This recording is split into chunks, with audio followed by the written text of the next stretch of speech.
তোমার সম্মানের কসম,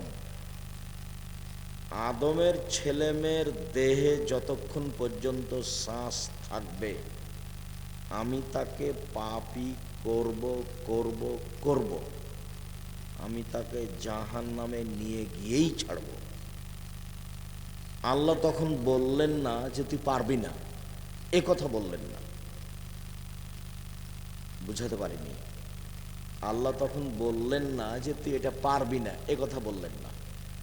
তখন বলছেন আল্লাহ, ওয়া ইজ্জাতি ওয়া জালালি ওয়া ইরতেফায়ে মাকানি, আল্লাহ বলছেন আমার সম্মানের কসম, আমার ইজ্জতের কসম, আমার মর্যাদার কসম, আমার উচ্চতার কসম, আদম সন্তান যতবার ক্ষমা চাইবে ততবার ক্ষমা করে দেব। তখন তিনি বলেছেন, ইয়াবনা আদম মা দাওতানি ওয়া রাজাউতানি, আদমের ছেলে মেয়ে শোনো, তুমি যেভাবে ডাকো আমি সেভাবে থাকি, তুমি যেভাবে বলো আমি সেভাবে শুনি। আদমের ছেলে মেয়ে শোনো, তুমি যেভাবে ডাকো আমি সেভাবে থাকি, তুমি যেভাবে বলো আমি সেভাবে শুনি। তুমি ক্ষমা চাইলে আমি ক্ষমা করে দিই, আমি পরোয়া করি না তুমি কত বড় পাপী, আমি পরোয়া করি না তুমি কত বড় পাপী। আদমের ছেলে মেয়ে শোনো, লাউ বালাকাত জনুবকা আনানা সামায়ে, তোমার পাপ বেশি হতে হতে যদি আকাশে লেগে যায়, পাপ আর পাপ, এরপরেও যদি তুমি আমার কাছে ক্ষমা চাও আমি তোমাকে ক্ষমা করে দিব, আমি পরোয়া করি না তুমি কত বড় পাপী, আমি পরোয়া করি না তুমি কত বড় পাপী। তুমি ক্ষমা চাইলেই আমি ক্ষমা করে দিব, আমি পরোয়া করি না তুমি কত বড় পাপী। তুমি যেভাবে ডাকো আমি সেভাবে থাকি, তুমি যেভাবে বলো আমি সেভাবে শুনি। এটা দুনিয়ার হিসাব। বিচারের মাঠে আবারও আল্লাহ আসবেন আমাদের সামনে, সারা পৃথিবীর পুরুষ নারীর সামনে আল্লাহ আসবেন, এসে বলবেন, ইবনা আদম, হে আদমের ছেলে মেয়ে শোনো, তুমি যে পরিমাণ পাপ নিয়ে এসেছো আমি সেই পরিমাণ ক্ষমা নিয়ে এসেছি। তোমার যে পরিমাণ পাপ আমার সেই পরিমাণ ক্ষমা, তোমার যে পরিমাণ পাপ আমার সেই পরিমাণ ক্ষমা। তোমার পাপ যত আমার ক্ষমা তত, তোমার পাপ যত আমার ক্ষমা তত। আমি তোমার সব পাপ ক্ষমা করে দিব, তবে শিরক, শিরক নিয়ে যারা বিচারের মাঠে উপস্থিত হবে তারা আমাকে অপমান করেছে, আমি তাদের ক্ষমা করব না। শিরক নিয়ে যারা বিচারের মাঠে উপস্থিত হবে আমি তাদের ক্ষমা করব না, এই জন্য যে তারা আমাকে অপমান করেছে। তো আপনার ছেলে মেয়ে সকালে স্কুলে গিয়ে বলছে, ও কালিমা তোমার আকাশ, ও কালিমা তোমার বাতাস। এবার বলেন দেখি, আপনি এসব ছেলে মেয়ে মানুষ করে কি করবেন? ওর জন্ম, ওর ভিত্তি শিরক। মাস্টার বুঝতে পারিনি যে ও কি বলছে। যারা দেশ গড়ে তারাও বুঝে না, তারা এমনি বলছে যে আমরা দেশ গড়ি, এগুলো মুখের কথা মাত্র, অন্তরে কিছু নেই। তুমি প্রতিবাদ করো না, তুমি কিছু বলো না। আমি তো 90 সাল থেকে বলে আসছি, 5,000 কোটি টাকার মামলা দিয়েছে আমার নামে, আমি নাকি ঠাকুরের বদলে করেছি, ঠাকুরকে অপমান করেছি, মানহানির মামলা। তো সিলেট কোর্টের জজ বলছে, আপনি আব্দুর রাজ্জাক বিন ইউসুফ, পিস টিভির আলোচক, জি, আপনার মামলা আমি খারিজ করে দিলাম। তো ঠাকুরের আমি নিন্দা করলাম? ঠাকুর সারা বাংলাদেশের সব ছেলে মেয়েকে প্রত্যেক দিন মুশরিক বানাচ্ছে। বাংলাদেশ হচ্ছে শিরকের বন্যায়। শুধু যে আপনি আষাঢ় মাসে দেখেন বন্যা তা নয়, বাংলাদেশ হচ্ছে বিপদ সীমার উপর দিয়ে চলছে শিরক। বিচারের মাঠে যারা শিরক করে উপস্থিত হবে তাদের বাঁচার কোনো পথ নেই। আমি আপনার ছেলে মেয়েকে যে কোনো মূল্যে মানুষের মতো মানুষ করে গড়বো ইনশাল্লাহ। আপনি ছেলে মেয়ে পাঠান। কে বলেছে আপনি ভুল পথে আছেন? ভুল হিসাব। আপনার ছেলে বড় ডাক্তার, প্রায় ডাক্তারই হচ্ছে প্রতারক। কে বলেছে? যে কোম্পানি তাকে টাকা দেয় সেই কোম্পানির ওষুধ লিখে, আপনি জানেন না? কে বলেছে আপনার ছেলে ভালো? আমি সব বলিনি যে সবাই খারাপ, আপনার ছেলে বড় ইঞ্জিনিয়ার মতো টাকা মেরে খায়, মানুষের চুরি করে টাকা। জাতির কি করতে পারে আপনি আর কি করতে পারে আপনার ছেলে, ভুল হিসাব। আপনার জীবন পশু প্রাণীর মতো, বুঝেও বুঝে না ওরা, অন্তর আছে বুঝে না, দেখেও দেখে না ওরা, চক্ষু আছে দেখে না, শোনেও শোনে না ওরা, কান আছে শোনে না।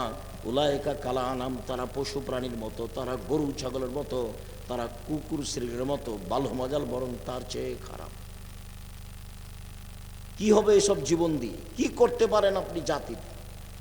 আপনার ভিত্তি শিরক, আপনার জন্ম শিরক, আপনার পড়াশোনায় শিরক, আপনার জীবন পশু প্রাণীর মতো। আপনার জীবনকে যদি আমি পশু প্রাণীর মতো মনে প্রমাণ করতে না পারি, আমি আব্দুর রাজ্জাক বিন ইউসুফ জাতির সামনে বক্তব্য দিব না। 90 সাল থেকে মাঠে আছে আপনার কল্যাণের জন্য। জাতির যদি রাস্তাঘাট করে দিতে না পারি, জাতির যদি স্কুল কলেজ করে দিতে না পারি, জাতিকে চূড়ান্ত সঠিক ধর্ম দিতে পারবো ইনশাআল্লাহ। ধর্মের ব্যাপারে জাতিকে ফাঁকি দিয়ে পরকাল হারাতে রাজি নয়। বলছিলাম, বদনাম গীবত মানুষের সাথে জড়িত পাপ, মানুষের সাথে জড়িত পাপ সহজে ক্ষমা হয় না। শিরকের মতো বড় পাপ। এখন বলেন যে আল্লাহ ভুল হয়েছে, মাফ করো, ক্ষমা হয়ে যাবে। পাপের জগতে সবচেয়ে বড় পাপ হলো শিরক। সুদ মহাপাপ, তার ভাষা শোনাই কঠিন। আল্লাহ রসুল বলছেন, মাইয়াকুলু দিরহাম রিবা ওয়া ইয়ালাম আসাদ্দু মিন সিত্তাতি ওয়া সালাসিনা জিনিয়া। কেউ যদি জেনে শুনে 1 টাকা সুদ খায়, 36 বার জেনা করে যত পাপ হবে, 1 টাকা সুদ খেলে তার চেয়ে বেশি পাপ হবে। অবিবাহিত ছেলে মেয়ে জেনা করলে তাকে 100 লাঠি পিটে এলাকা থেকে তাড়িয়ে দিতে হবে। বিবাহিত পুরুষ নারী যদি জেনা করে, তাহলে তাকে ইট ঢেল পাথর দিয়ে মেরে মেরে মেরে ফেলতে হবে। পৃথিবীতে তার বেঁচে থাকার কোনো সুযোগ নেই। তার নাম জেনা। কেউ জেনে শুনে 1 টাকা সুদ খেলে, 36 বার জেনা করে যত পাপ হবে, 1 টাকা সুদ খেলে তার চেয়ে বেশি পাপ হবে। তিনি বলছেন, আর রেবা সাবুনা জুজান আইসার রাজুল উম্মাহু। সুদের পাপের 70টি ভাগ রয়েছে, ছোট থেকে বড়, বড় থেকে ছোট। তার সবচেয়ে ছোট পাপ হলো মার সাথে জেনা করলে যেমন পাপ হয়। এ কথা আমি বলিনি, এ কথা মুহাম্মদ সাল্লাল্লাহু আলাইহি ওয়াসাল্লাম বলেছেন। হাদিস 1450 বছর থেকে হাদিস গ্রন্থ আছে। দেখেন উপদেশ বইয়ে দেখেন, সুদ ঘুষ লেখা আছে।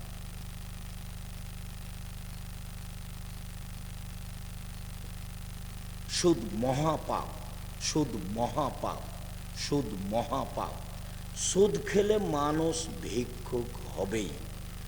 আল্লাহ বলেছেন, ইয়ামহাকুল্লাহুর রেবা, সুদ মানুষের টাকাকে কমিয়ে দেয়।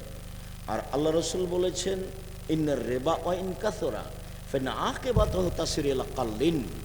সুদ যদিও বাহ্যিকভাবে মনে হয় বাড়ছে, কিন্তু তার শেষ পরিণতি হলো নিঃস্ব। আল্লাহ বলছেন টাকা কমে যাবে, আর আল্লাহ রসুল বলেছেন ও নিঃস্ব হয়ে যাবে। আমি দুইটার সমন্বয়ে বলে আসছি, ওকে ভিক্ষুক হতে হবে, আজ হোক আর কাল হোক। তার টাকা পয়সা থাকবে না, টাকা পয়সা তার ধ্বংস হবেই। আল্লাহ বলেছেন হবে, অতএব হতেই হবে, হবেই হবে। আর সেদিন বলছিলাম, আব্দুল্লাহর বক্তব্যতে আমি সেদিন স্পষ্ট হয়েছিলাম, সেদিন থেকে আপনাদের সামনে বলি যে সুদ খেলে টাকা কমে কেন? এই জন্য যে টাকার উপরে জুলুম করা হয়। প্রত্যেকটা জিনিস যাকে যে জন্য তৈরি করা হয়েছে, তাকে সেভাবে ব্যবহার না করলে তার নাম জুলুম। টেবিলটা বই রাখার জন্য, এখন আমি টেবিলের উপরে উঠে বসে আছি, তাহলে এটা হলো জুলুম। তো টাকার মুদ্রার জন্ম হয়েছে বিনিময় ব্যবহারের জন্য। 1 কেজি বেগুন নিলাম, বিনিময়ে টাকা দিলাম। 10 কেজি চাউল নিলাম, বিনিময়ে ডলার দিলাম। একটা স্বর্ণ নিলাম, বিনিময়ে রিয়াল দিলাম। তো তাহলে টাকা কিসের জন্য জন্ম হয়েছে? বিনিময়ে ব্যবহার হওয়ার জন্য। তো এখন মানুষ টাকা দিয়ে যদি টাকা নেয়, তাহলে কি বিনিময় হলো? তাহলে বিনিময় হলো না। তাহলে টাকার উপরে জুলুম হলো, যার উপর আপনি জুলুম করবেন সে আপনার কাছে চিরদিন থাকতে পারবে না, একদিন না একদিন বিদায় হবেই। তা আপনি যখন সুদ খাবেন তখন টাকা আপনার জুলুম আর কতদিন সহ্য করবে? সহ্য করতে করতে এক সময় টাকা চলে যাবে। মূল কথা, সুদ যত বড়ই পাপ হোক না কেন, কোটি কোটি টাকা সুদ খেয়েছেন, আজকে সব লেনদেন বন্ধ করে বলেন আল্লাহকে, আল্লাহ ভুল হয়েছে, তুমি আমাকে মাফ করো। আল্লাহ বলবেন ঠিক আছে করলাম। কিন্তু বলেছেন ওই যে নির্বাচন, অমুক অমুক, এই চোর সেই, এখন ওর জন্য ক্ষমা চান তো দেখি, মরা পর্যন্ত ক্ষমা চান,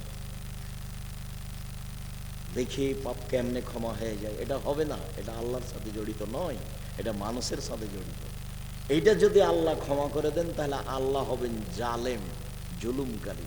আর আল্লাহ বলছেন ইন্নী হারামতু যুলমা আলাইয়া, আমি আমার উপরে জুলুম করা হারাম করেছি।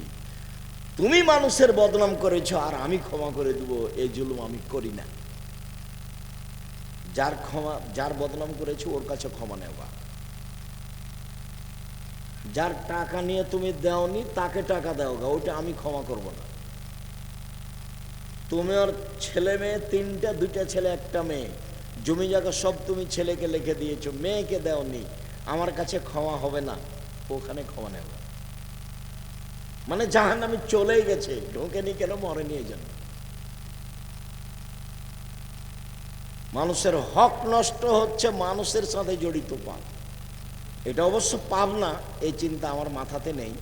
রংপুর, লালমনিরহাট ওই দেশের মানুষেরা, ওই জেলার মানুষেরা বোনেরাকে জমি দেয় না, বোনেরা জমি চাইলেই খেপে যায়, এটা বোনদের নাকি অপরাধ। তা আমি বললাম যে তোমার দাদা মারা গেছে, তোমার বাপ পাবে সকালে জমি আর তোমার ফুফু পাবে বিকালে জমি, এরকম না একসাথে? মানে একসাথে, একসাথে যদি পাই তাহলে এটার ফলাফল বলো। সম্মানিত দিনী ভাই বোন, বলছিলাম সুদ মহাপাপ। এরপরেও মানুষ যদি আল্লাহর কাছে ক্ষমা চাই, ক্ষমা হয়ে যাবে। জেনা মহাপাপ, এরপরেও যদি মানুষ আল্লাহর কাছে ক্ষমা চাই, ক্ষমা হয়ে যাবে। সালাত ত্যাগ করা, নামাজ না পড়া মহাপাপ। 70 বছর বয়স, একদিনও সালাত আদায় করেনি, আজ বলছে আল্লাহ আমার ভুল হয়েছে, তুমি আমাকে মাফ করো, আমি আজ থেকে সালাত শুরু করলাম, ইনশাল্লাহ তার সব পাপ ক্ষমা হয়ে যাবে। কিন্তু বদনাম করে আল্লাহর কাছে ক্ষমা চাইবে, তখন এই পাপ ক্ষমা হবে না। মানুষের সাথে জড়িত পাপ হলো বদনাম, গীবাত, এক খেলে চেয়ে থাকবেন। মহান আল্লাহ বলেন ওয়াইলুল লিকুল্লি হুমাযাতিল লুমাযা, যারা সামনে বদনাম করে, যারা পিছনে বদনাম করে, এদের জন্য জাহান্নাম সুনিশ্চিত, ধ্বংস সুনিশ্চিত, এরা জাহান্নামে যাবে, ঘোষণা। যে সামনাসামনি বদনাম করে সেও জাহান্নামে যাবে, যে পিছনে বদনাম করে সেও জাহান্নামে যাবে। বদনাম কি জিনিস? আবু হুরায়রা রাদিয়াল্লাহু তাআলা আনহু বলেন, রাসূল সাল্লাল্লাহু আলাইহি ওয়াসাল্লাম বলেছেন, হাল তাদরুনা মাল গীবাত, সঙ্গী সাথী বলতে পারো গীবাত কাকে বলে? সঙ্গী সাথী বলতে পারো বদনাম কাকে বলে? কালু আল্লাহ রাসূলুহু আলাম, সাহাবীগণ বললেন জি না, বদনাম গীবাত কাকে বলে আমরা জানি না। তখন আল্লাহ রাসূল বললেন, যিকরুকা আখাকা বিমা ইয়াকরাহ, তুমি তোমার ভাইয়ের কথা বলছো, ও যদি শুনতে পাই, তাকে যদি খারাপ লাগে, তার নাম হলো গীবাত। আপনার কথা আমি এখানে বলছি, যদি আপনি শুনতে পান, আপনাকে যদি খারাপ লাগে, এটাই হলো গীবাত। তা আপনার যদি আমি সুনাম করি তাহলে কি আপনাকে খারাপ লাগবে? এতটুকু আপনি বলতে পারেন যে ভালো, তবে বেশি হয়ে গেছে বলা। যেমন আমি অনেক সময় বলি না, আমার বাপের নাম ইউসুফ আর আমার নাম আব্দুর রাজ্জাক, আব্দুর রাজ্জাক বিন ইউসুফ, এর চেয়ে বেশি বলা লাগবে না। আর চাপ দিয়ে কেউ আমার পরিচয় এ যাবত আদায় করতে পারেনি।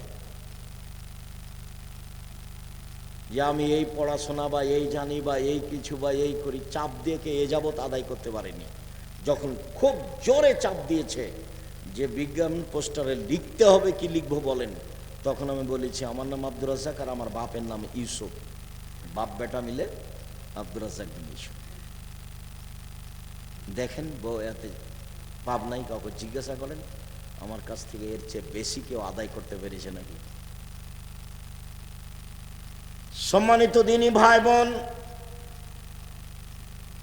তুমি কারো কথা বললে ও যদি শুনতে পাই, তাকে যদি খারাপ লাগে, এটা হলো গীবাত। এ পর্যন্ত আল্লাহ রসুল বললেন। সাহাবী বলেন আরায়তা ইন কানা ফিহি মাকুল, আল্লাহ রসুল আপনি তাহলে কি বলতে চান? একটা মানুষ চুরি করেছে, আমি যদি বলি চোর, একটা মানুষ জেনা করেছে, আমি যদি বলি জেনা করেছে, তাহলেও কি গীবাত হবে?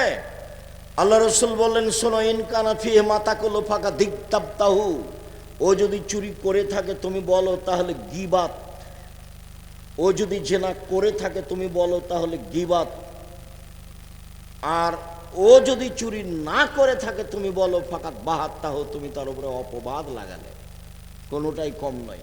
বদনাম করেছেন, ক্ষমা নিতে হবে তার কাছে, নইলে ক্ষমা হবে না। অপবাদ লাগিয়েছেন, আপনাকে 40 লাঠি মারতে হবে, 40 লাঠি, 80 লাঠি পিটাতে হবে।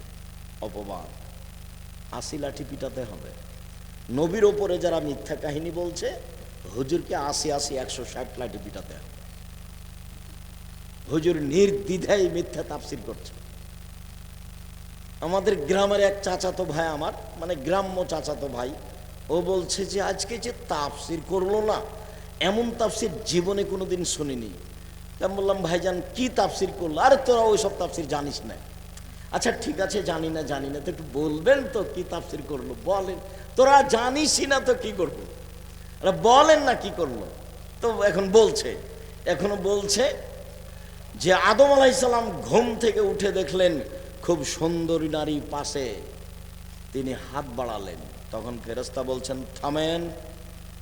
তো আদম আলাইহিস সালাম বলছেন কেন? তো ফেরেশতা বলছেন মোহর দিতে হবে, মোহর। তখন আদম আলাইহিস সালাম বলছেন মোহর আবার কি?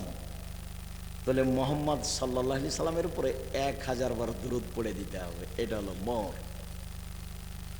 এখন আল্লাহ বলছেন যে আমি আদমকে সব কিছু শিখিয়ে দিয়েছি।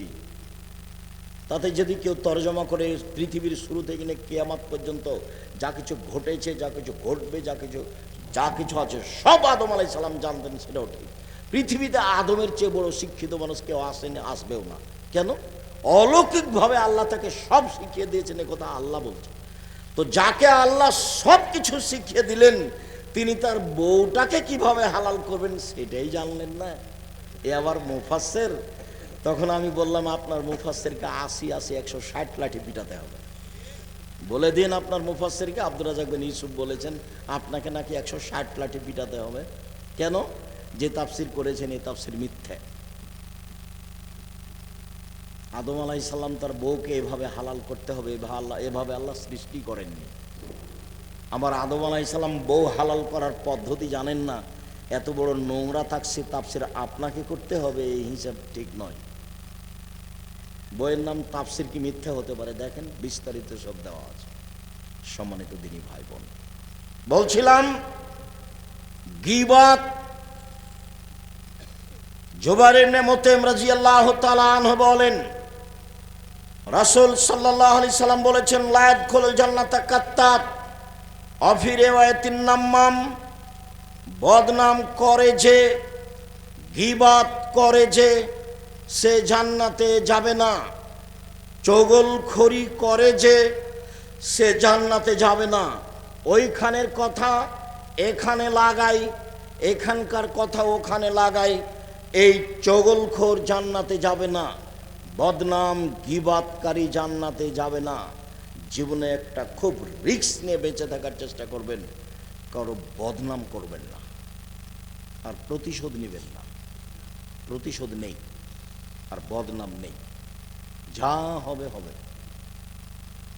মোবাইলে যখন আমাকে গালি দেওয়া শুরু করে, তখন আমার মা বোন দিয়ে শুরু করে, তো যখন গালি দিতে দিতে থেমে যাই, তখন আমি আবার রিং দিই, দিয়ে বলি ভাইজান আর কি কিছু গালি ছিল, হয়তো মোবাইলের টাকা মনে হয় শেষ হয়ে গেছে, আরও থাকলে দিয়ে নেন। আমি কোনোদিন তার প্রতিশোধ নিইনি। চেষ্টা করি মানুষের পিছনে না পড়া।